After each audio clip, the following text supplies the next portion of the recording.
Buenos días. Nuestro grupo se encuentra conformado por Andrea Colorado Gallego, Diana Sofía Castrillón, Angie Tatiana Caro Vega, María José Estrada Rivas, Susana Gómez Montoya y Angie Viana Benítez. Hoy les vamos a hablar acerca de la seguridad ciudadana. Según la ONU 2014, esta puede entenderse como el proceso de establecer, fortalecer y proteger el orden civil democrático, eliminando las amenazas de violencia en la población y permitiendo una coexistencia segura y pacífica.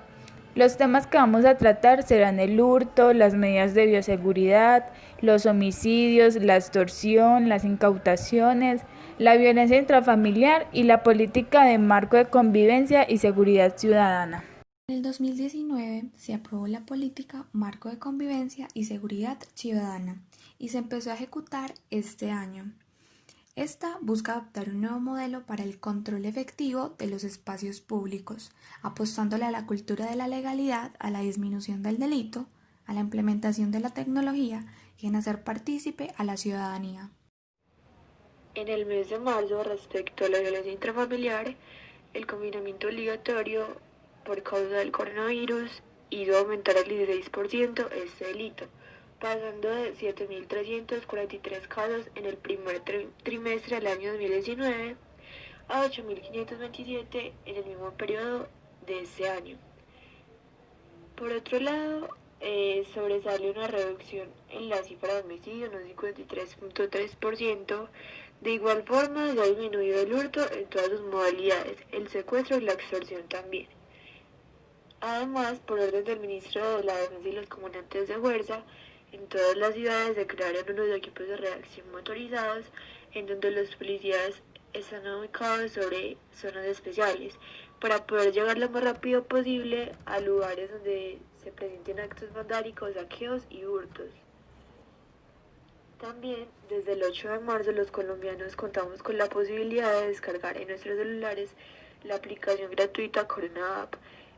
con el fin de conocer los reportes diarios del coronavirus, las medidas preventivas para prevenir el contagio, así como reportar síntomas, el estado de salud en general para recibir acompañamiento médico, otro tipo de información que también ayuda a pasar la cuarentena en casa y en general todo lo relacionado con esta pandemia. Además, desde el 15 de marzo, el Gobierno Nacional ordenó la suspensión de clases presenciales en los colegios y las universidades de todo el país y continuar con las clases de manera virtual para así evitar la propagación del coronavirus. En este sentido, el presidente de la República decretó toque de queda en todo el país desde el 19 de marzo hasta el 30 de mayo, prohibiendo todo tipo de reuniones y aglomeraciones para evitar también esa propagación del coronavirus. Y por último, respecto a este mes, el 25 de marzo inició el aislamiento preventivo obligatorio, esto como una medida de bioseguridad para evitar la propagación del coronavirus, siendo la penúltima extensión el 15 de julio y para los adultos mayores de 70 años hasta el 31 de agosto. Entre los meses de enero y marzo, se redujo las extorsiones en un 36%, con 1.381 casos. El hurto automotores disminuyó en un 22,9%, el de celulares en un 10% y el hurto de bicicletas en un 11%. Igualmente, los homicidios en un 53% en todo el país. En el mes de abril se presentó el primer caso de coronavirus en la cárcel de Villavicencio.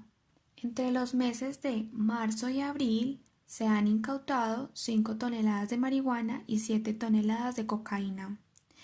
En el 2019 se decomisaron 3.786 dosis de droga sintética. Este año la cifra aumentó con cerca de 15.000 dosis incautadas. Se han impuesto 2.954 medidas correctivas por la violación del aislamiento obligatorio en el país. Para el mes de abril, algunos militares y policías estuvieron en la calle garantizando que los ciudadanos no salieran a infectarse. Dichas acciones, algunas fueron innecesarias, ya que el 75% de los ciudadanos estuvieron respetando las medidas por miedo a padecer de COVID-19, por lo cual se vio una respuesta agresiva por parte de las plazas de mercado para realizar un control financiero a quienes comercializan alimentos o ante todos aquellos que tienen el poder para acaparar y acumular dichos productos. Teniendo en cuenta las cifras publicadas por los medios de comunicación y organismos oficiales, se estableció una comparación entre las cifras publicadas en el informe del año 2017 al año 2018 y las actualizadas del año 2018 al año 2019, donde existen aproximadamente 13 grupos disidentes y residuales con un aproximado de 3.400 integrantes en el 2019. Para el mes de mayo hubo una disminución del 69% de hurtos a celulares en el país. Durante los 2 meses de cuarentena, para ese mes se registraron 17.853 hurtos menos que los presentados en el periodo de 2019. A pesar de la contingencia que vive el mundo por el coronavirus, existen algunas personas que se negaban a respetar el aislamiento obligatorio decretado por el gobierno para así evitar contagios. De acuerdo con los informes de la policía, se han reportado alrededor de 117 fiestas, rumbas, reuniones sexuales y otros encuentros en todas las regiones en dicho mes.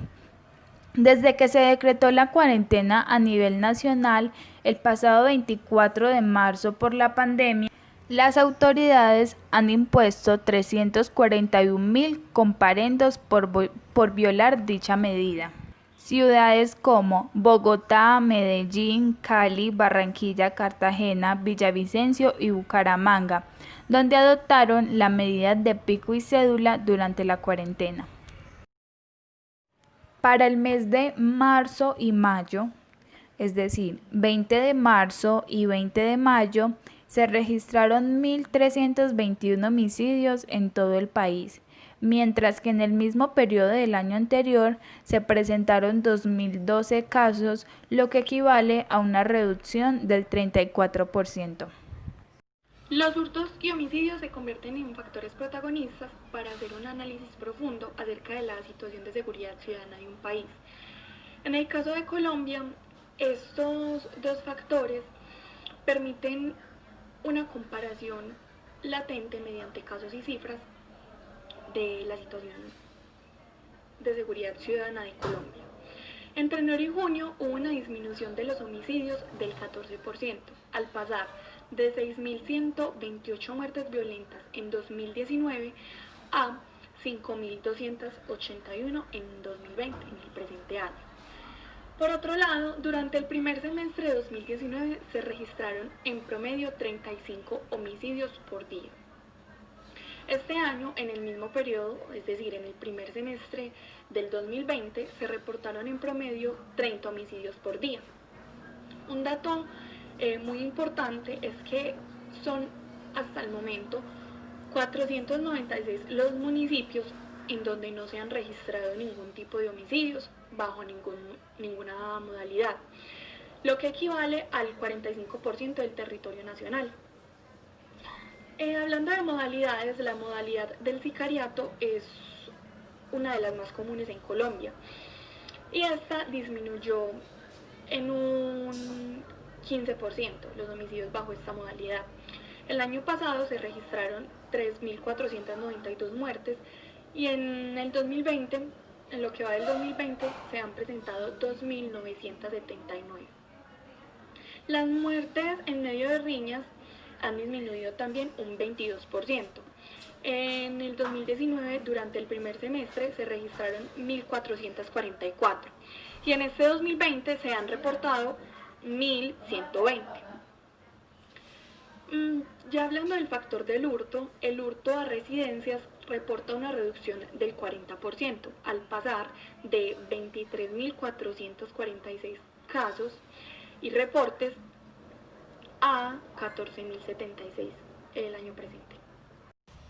Colombia logró una importante reducción en la tasa de muertes violentas en los últimos 46 años, al llegar a un promedio de 23 homicidios por cada 100.000 habitantes.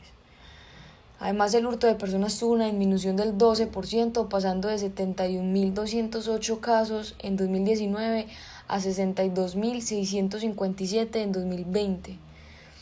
Además, una creación de nuevas medidas para el ingreso a los centros comerciales en la ciudad de Bogotá, con arcos detectores de metales, con el fin de garantizar la seguridad física y bioseguridad de sus visitantes. Las pruebas Saber TIT, que son destinadas a las carreras técnicas y tecnológicas del país, será de manera totalmente electrónica el día 18 y 19 de julio. Además, el otro examen de estado, las pruebas Saber 11 Pro de calendario B, se encuentran suspendidas a causa del COVID-19. Por último, el 9 de julio el presidente Iván Duque expidió un decreto en el que el aislamiento preventivo obligatorio se extiende hasta el 16 de julio, desde el 16 de julio hasta el 1 de agosto del año presente, dado al gran aumento de casos de COVID-19 en el país. Las políticas públicas como rutas de acción que relacionan la ciudadanía con el Estado buscan la garantía de sus derechos humanos y sociales,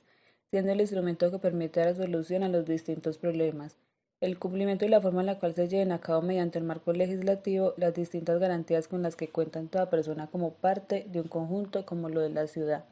siendo en este caso la toma de medidas en cuanto a la seguridad que se hace necesaria dentro de un sistema desde los diferentes ámbitos, en los cuales se desenvuelven y relacionan socialmente los individuos, permitiendo así que se den dinámicas las cuales necesitan ser regidas por acuerdos y rutas como lo sería la política pública, cual se le da voz al pueblo y se tiene un proceso de reciprocidad, ya que se recibe y se da, generando así un clima participativo donde todos aporten a la creación de un ambiente seguro. Cabe resaltar que la política pública enmarca un escenario público, y esas al ser desarrolladas y puestas en acción son pensadas para el bien común, ya que son los mismos ciudadanos quienes a través de sus vivencias y experiencias ocupan un valioso lugar en cuanto a la toma y búsqueda de decisiones para la solución o garantía. La seguridad ciudadana es un tema que suele ser silenciado, por lo cual no se llevan a cabo mecanismos efectivos de protección para su control. Pero es fundamental tener en cuenta que no solo se refiere a la disrupción del delito o la cultura de la legalidad, porque cumplir la ley es la base de la convivencia y la democracia, sino que también la seguridad tiene que ver con la salud pública y la violencia intrafamiliar, asuntos que actualmente están empeorando considerablemente a causa del coronavirus y por ende ocasionando mucha inseguridad dentro y fuera del hogar, y así teniendo consecuencias incluso con miles de pérdidas fatales en el país. Un ejemplo de ello son las personas que viven con su victimario, que debido a que dependen económicamente de él o ella, no pueden asumir sus gastos de manera independiente y por ende no pueden huir de su hogar, ya que no tendrían los recursos económicos para satisfacer sus necesidades básicas. Además de que no cuentan con un apoyo o ruta para actuar que garantice su seguridad como ciudadanos tanto en su hogar como en las condiciones que lo vulneran en su entorno. Por otra parte, a causa de la pandemia actual en la que nos encontramos, las condiciones y esperanzas del país en temas laborales, económicos y sociales no son las mejores y cada día se complican más, lo cual poco a poco se está convirtiendo en una grave problemática de salud pública por el acelerado aumento de los contagios y muertes, pero también se ha convertido en una problemática social y económica, ya que se está evidenciando una inmensa crisis económica en toda la sociedad, agudizando la pobreza y la desigualdad social. Además, debido a la confusión de todos los ciudadanos, incluso de los entes gubernamentales, se trata de un asunto que no se tiene claridad con exactitud de cómo manejarlo para mitigar las graves consecuencias que trae consigo esta pandemia, teniendo en cuenta que es algo insólito que ha sucedido en toda la historia de la humanidad. Por último, como trabajadores sociales, nuestro principal papel es ser mediadores a través de los cuales se debe ejercer presión y participar para llevar a cabo políticas públicas que permitan aportar a dicha seguridad ciudadana desde sus diferentes manifestaciones, teniendo en cuenta que un problema puede llevar a otro más grave y nuestra atención se debe visionar hacia la problemática central, la cual nos permita y garantice el bien común y se incluya la voz de lo público como eje central de todo Estado.